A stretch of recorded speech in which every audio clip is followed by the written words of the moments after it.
I don't know what I'm going to be reading today. Okay. Like, it's just so whimsical. Why is this getting so emotional? I didn't expect this. Hi everyone, it's me. Welcome to today's video. We are on day 2 of Bookmas, which means this is our first day that we are going to be picking a blind advent calendar book and reading it in one day. Oh my gosh, I'm so excited. I've never done this before where I wake up in the morning and I don't know what I'm going to be reading today. Like, this has never happened before. But okay, let's just get straight into it and choose our reads. So I just kind of want to blindly feel around and pick one. Closing my eyes. Let's see what I pick. Where's my TBR card? Oh, I feel like this one seems good. Hold on. Oh no, I lost it. I kind of want this. Whatever this is. I feel like it's speaking to me. Okay, this informs me of nothing. I have no idea what is inside here, but this is the one we picked. I'm almost kind of sad to unwrap this because I literally just wrapped this yesterday and now I'm gonna undo all my hard work immediately 24 hours later. But this book needs to be read, so I'm gonna let you guys see it first. So, closing my eyes again.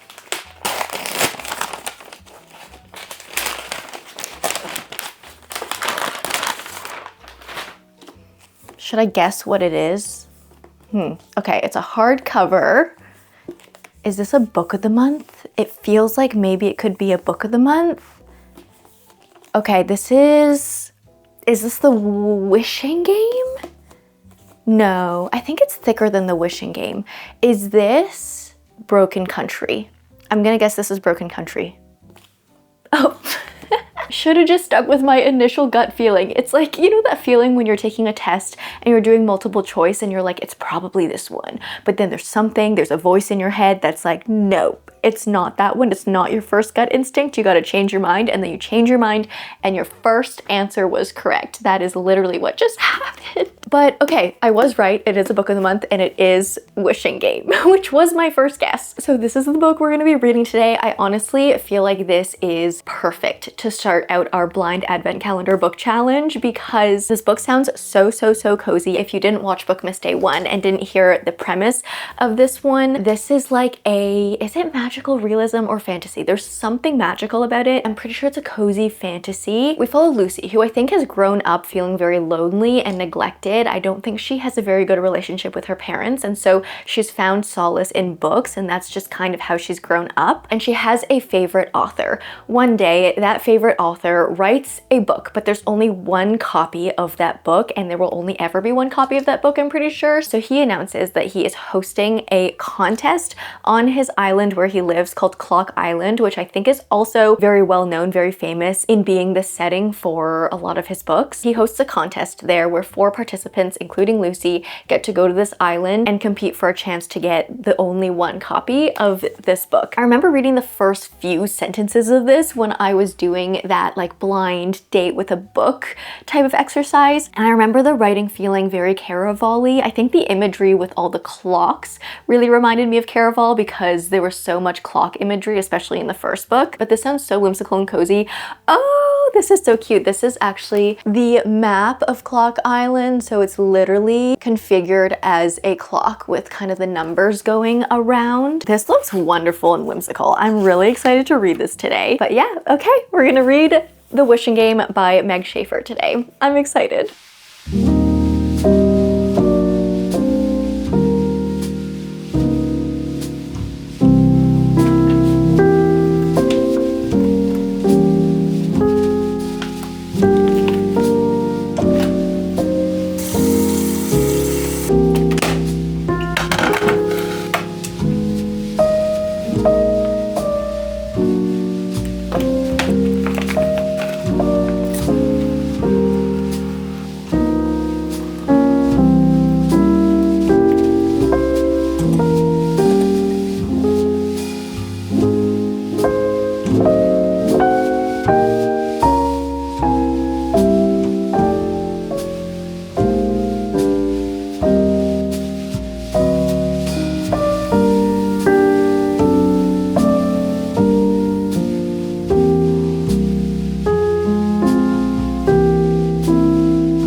50 pages in. This is so cute and cozy and whimsical so far. It is exactly what I expected the book to be in terms of feeling. I mean, right off the bat, we start with a prologue in this book where we get a little bit more information on this reclusive, mysterious author, because we have this switching POV. So we follow Lucy, of course, who is our protagonist, but we also have these chapters where we follow Hugo, who is actually like pretty much the best friend of Jack, who is the author. And so with the prologue, we opened with this scene on Clock Island where Hugo was just like thinking about life, reflecting on things. And so yeah, we get like two sides to the story, which I find very, very fun. But yeah, the environment is immediately so whimsical because Clock Island is very much literally in the shape of a clock. Like I showed you the map when I first opened the book, but even the locations on the island are all like, hold on, let me find actual examples. But there's like the 5 o'clock beach. What else is there? There's the 1 o'clock picnic spot, the 2 o'clock tide pool, the welcome ashore at 4,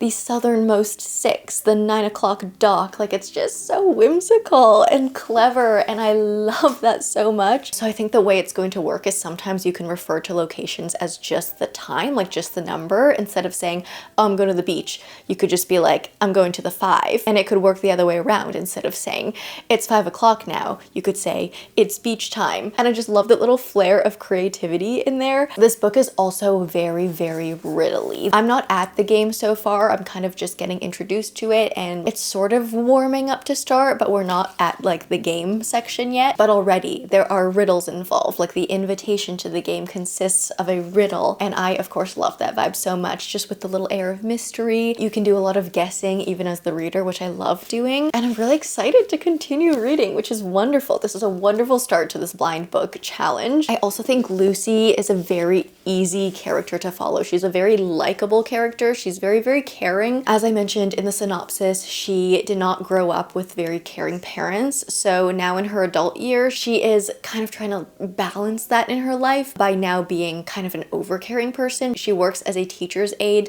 so she loves caring for children in that way. And this one child, or student in particular, Christopher, who she is especially close with, and we have this sort of like Miss Honey Matilda situation where she wants to foster to adopt him, but there are just external factors that are not allowing that to happen right now. But they have this really truly like a Miss Honey Matilda connection relationship with each other, and it's just so wholesome and endearing to read. So just wonderful vibes with the story so far, and I'm only 50 pages in, so I'm gonna continue reading.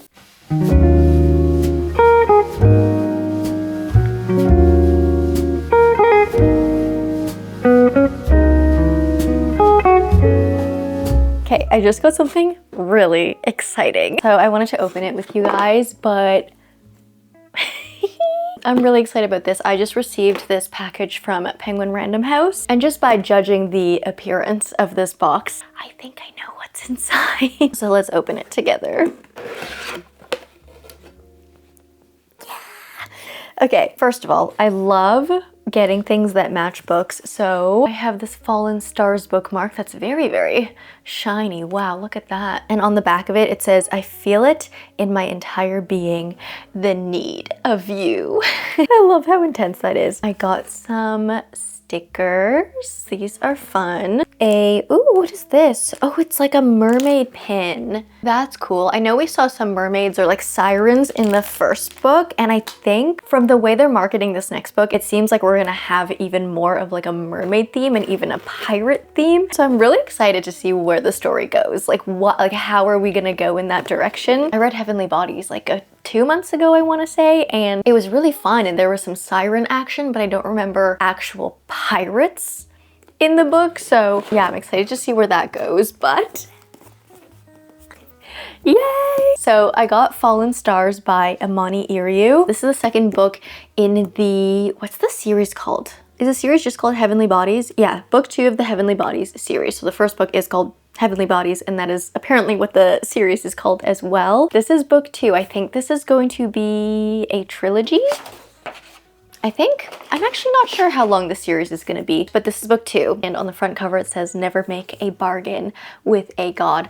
I remember Heavenly Bodies just being so much fun. I really enjoyed the celestial based world. I always find connection to the stars really, really fun to read in a fantasy world. And the first book was just so fast paced. It did not leave you a second to get bored. And there's definitely a lot going on at the end of Heavenly Bodies. So I'm excited to see where this one goes.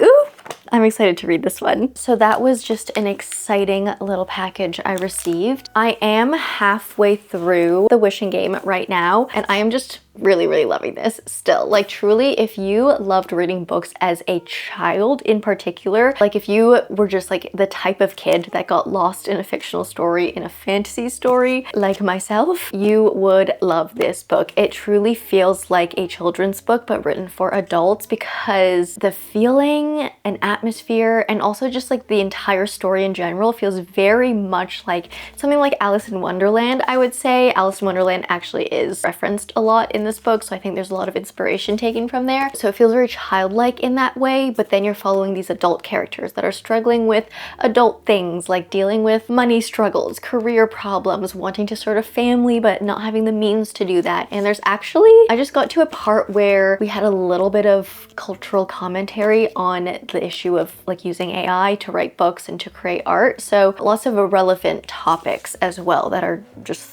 included in this story. But yeah, there's something about this book that just feels so nostalgic. Truly feels like I'm a kid again, but it's not so childish that I feel bored reading it, because I know I've read some books in the past couple of years that read a bit more middle grade and I felt like I just can't connect, I don't care. But I think because we are following adult characters in a childlike world, and not even just following adult characters, but like following them as they go through adult things, I think it's making this book very easy to connect to and very enjoyable to read. So all good things to say about this. Also, I also didn't realize there was going to be a romance in this book.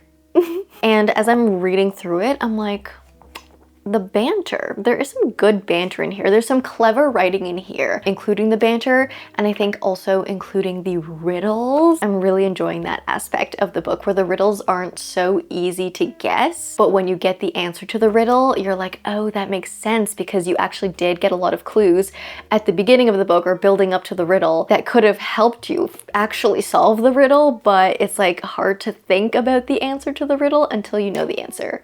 And then when you know the answer, you look back and you're like, oh yeah, there were so many clues leading up to that. So yeah, I'm having so much fun, and I can't wait to devour the end of this book, which is exactly what I'm about to do.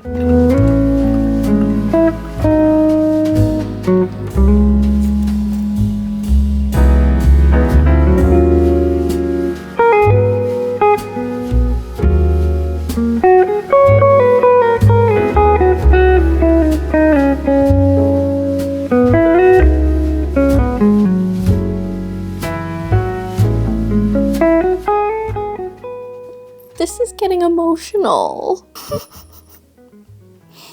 Why is this getting so emotional? I didn't expect this. It's such a simple story, but it surprises you with the complexity of the characters, like not only with Lucy and Hugo as the like main characters, but the secondary characters as well. Like there's a lot going on. Like obviously we're not going so complex because this is quite a short book. Like we don't have enough pages to go too in detail about everyone, but there is a surprising amount of emotion and depth behind everyone's stories. And it's just so wholesome. It's like a story about facing your fears, but also embracing your inner child and realizing like everyone's got something going on. Even if someone's life seems perfect, it likely is not perfect. There's a lot of good stuff in this book. I think I have maybe roughly around 50 pages left, so let's finish up.